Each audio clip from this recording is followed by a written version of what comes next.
నమస్తే, welcome to VL వంటలు. నేను మీ విజయలక్ష్మి. ఈరోజు అయితే మనం బాదం మిల్క్ని అయితే ప్రిపేర్ చేసుకుందామండి. సూపర్ టేస్ట్గా ఉండే బాదం మిల్క్. బయట కూడా ఇటువంటి ఇంత టేస్ట్గా ఉన్న మిల్క్ని మీరు తాగి ఉండరు. నేను ఏ విధంగా తయారు చేస్తాను అనేది నా వీడియోని ఫస్ట్ నుంచి లాస్ట్ వరకు చూడండి. ఈ విధంగా ఒక అరకప్పు బాదం పప్పులు తీసుకోండి.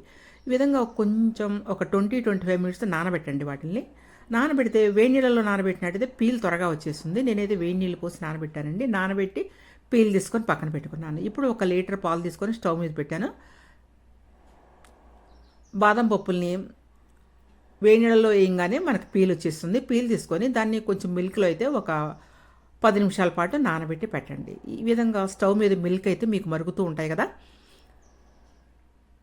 ఇదిగోండి, ఒక 2 స్పూన్స్ కస్టర్డ్ పౌడర్ని తీసుకోండి. కస్టర్డ్ పౌడర్లో మీరు యాడ్ చేసేటప్పుడు వేడి మిల్క్ని అయితే యాడ్ చేయొద్దండి, చల్లటి మిల్క్లోనే యాడ్ చేసుకోండి. లేదా కాచి చల్లార్చిన మిల్క్లో అయినా యాడ్ చేసుకోవచ్చు. అంతేగాని వేడి మిల్క్లో వేసినట్లయితే లమ్స్గా అలా ఉండిపోతాయండి. త్వరగా మీకైతే మిల్క్లో యాడ్ కావు. కాబట్టి చల్లని మిల్క్ కాచి చల్లార్చినైనా పర్వాలేదు, చల్లటి మిల్క్ అయినా పర్వాలేదు. మీరు ఈ విధంగా 2 స్పూన్స్ కస్టర్డ్ పౌడర్ని తీసుకొని ఈ విధంగా మిల్క్లో అయితే మీరు యాడ్ చేసుకోండి. ఇలా చక్కగా యాడ్ చేసుకొని దాన్ని కూడా మీరైతే పక్కన పెట్టుకోండి. ఇప్పుడు మనం బాదం మిల్క్ని ఈజీగా ఎలా తయారు చేయాలి, బయట అమ్మే టేస్ట్ని తీసుకురావాలి అంటే మీరు ఈ విధంగా అయితే ప్రిపేర్ చేసుకోండి. ఇంకా మీకు బయట అమ్మే దానికంటే కూడా మంచిగా టేస్ట్ అయితే వస్తుందండి. మనం స్వయంగా తయారు చేసుకుంటే ఎక్కువ మెంబర్స్ కూడా మనం తీసుకోవచ్చు దీన్ని. ఇప్పుడు మనం బాదం పప్పులు ఒక 20 మినిట్స్ పాటు మనం పాలల్లో వేసి ఉంచాం కదండి. దాన్ని మనం తీసి పాలల్లో నానబెట్టిన బాదం పప్పుల్ని ఫైన్ పేస్ట్గా అయితే మనం గ్రైండర్లో వేసుకొని గ్రైండ్ చేసుకుందాం. ఎటువంటి పలుకులు అలా ఉండకూడదండి. పేస్ట్ అయితే మీకు ఫైన్గా ఉండాలి. మీకు ఒకవేళ డౌట్ వస్తే, పలుకులు ఉన్నాయని డౌట్ వస్తే వడగొట్టుకోండి. నేనైతే ఫైన్ పేస్ట్ చేశాను. ఇప్పుడు మనం ఈ మరుగుతున్న పాలల్లో పావు షుగర్ వేసుకుందామండి. 250 గ్రామ్స్ వేసుకుందాం. ఎగ్జాక్ట్లీ సరిపోతుందండి మనకు లీటర్ మిల్క్కి. ఈ విధంగా తిప్పుకుంటూ ఉండండి.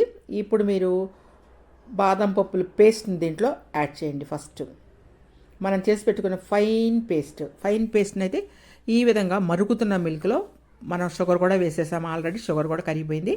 ఇప్పుడు బాదం పేస్ట్ని యాడ్ చేసుకోండి. ఇదిగోండి, ఈ విధంగా ఇది ఫైన్ పేస్ట్ అండి. దీన్ని యాడ్ చేసుకోండి. మీకు ఒక ఫైన్ పేస్ట్ అవ్వలేదు అని అనుమానంగా ఉంటే మాత్రం కొంచెం వాటర్ పోసి వడగొట్టుకోండి. ఎటువంటి పలుకులు దీంట్లో తగలకూడదు. తగిలితే చిన్న పిల్లలు వాళ్ళు కొంచెం తీసుకోరండి. కాబట్టి మీరు ఇట్లా చేసుకోండి.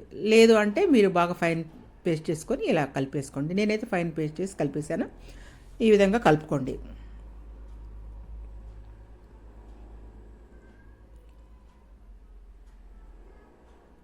అదే సమయంలో మనం కలుపుకున్న కస్టర్డ్ పౌడర్ కూడా వేసేసేయండి.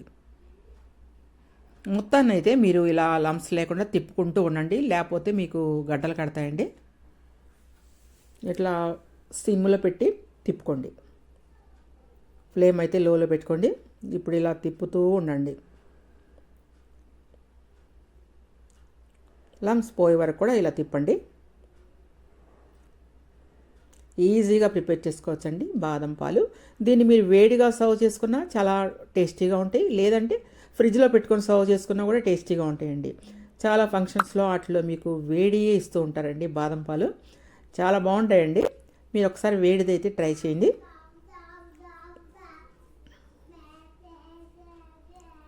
దీన్ని మనం కూల్గా కూడా మనం ఫ్రిడ్జ్లో పెట్టుకొని సర్వ్ చేసుకోవచ్చు. ఏది ఇష్టం ఉంటే అలా తీసుకోండి మీరు. కాకపోతే 2 విధాలా మనం ఉపయోగించవచ్చు. ఇట్లా బాగా తిప్పుకోండి.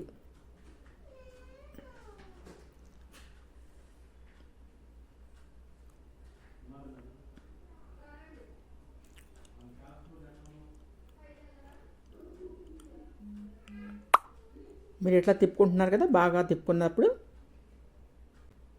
ఆల్మోస్ట్ అంతా కరిగిపోయిందండి.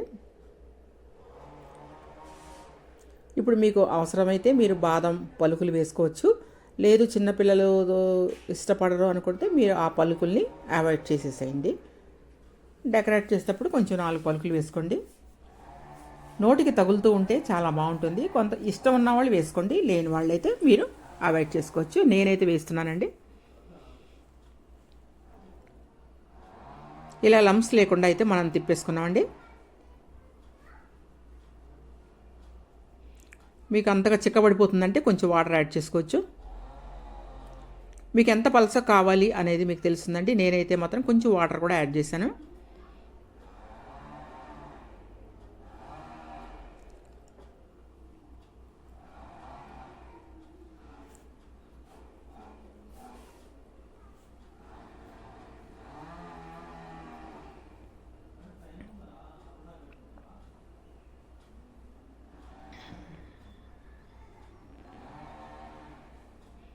ఇంకా రెడీ అయిపోయిందండి బాదం మిల్క్. ఇంకా మీరు డెకరేట్ చేసుకోవటమే దీని మీద.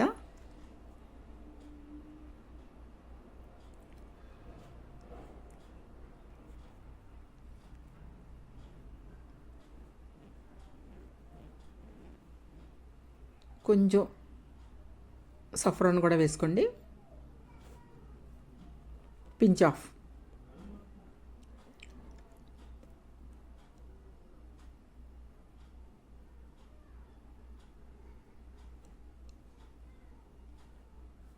చెప్పాను కదండి, బాదం పులుకులు మీకు ఇష్టం అంటే చిన్న చిన్న పులుకులుగా చేసుకొని వేసుకుంటే, ఇష్టపడే వాళ్ళు నోటికి తగులుతూ తాగాలి అనుకుంటే వేసుకోండి. లేదు చిన్నపిల్లలు ఇష్టపడరు, ప్లెయిన్గా ఇష్టపడతారు అంటే మీరు ఆ పలుకులు మాత్రం వేయకండి.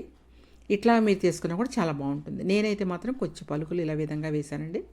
చూసారు కదా, సూపర్ టేస్ట్గా ఉండే బాదం మిల్క్ అయితే ఈజీగా తయారైపోయిందండి. మనం బయటే తాగక్కర్లేదండి. మనం ఇంట్లో కూడా ఈజీగా అయితే ఈ విధంగా బాదం మిల్క్ను తయారు చేసుకొని ఫ్రిడ్జ్లో పెట్టుకొని సర్వ్ చేసుకున్నట్లయితే సూపర్ టేస్ట్గా అయితే ఉంటుందండి. ఇంకెందుకంటే ఆలస్యం, మీకు నచ్చిందా? మీకు నచ్చితే మాత్రం ఈ విధంగా మీరు గ్లాసుల్లోకి అయితే బాదం మిల్క్ని సర్వ్ చేసుకోండి. హాట్గా అయినా సర్వ్ చేసుకోండి, లేకపోతే కూల్గా అయినా మీ ఇష్ట ప్రకారం మీరు సర్వ్ చేసుకోండి. దీని మీద కొంచెం బాదం పప్పులు అయితే మనం డెకరేట్ అయితే చేసేసినట్లయితే సూపర్ టేస్ట్గా ఉండే బాదం మిల్క్ రెడీ అయిపోయింది. మీరు కూడా ఒకసారి ట్రై చేయండి. మీరు ట్రై చేసి ఏ విధంగా వచ్చింది అనేది అయితే నాకైతే కామెంట్ చేసి అయితే చెప్పండి.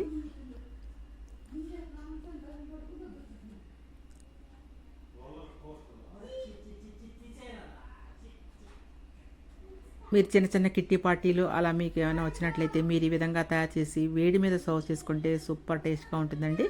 ఇంకెందుకంటే ఆలస్యం, మీరు కూడా అయితే ట్రై చేయండి. Thank you watching my video. Bye bye. రేపు ఒక మంచి వీడియోతో అయితే మీ ముందుకైతే వస్తానండి.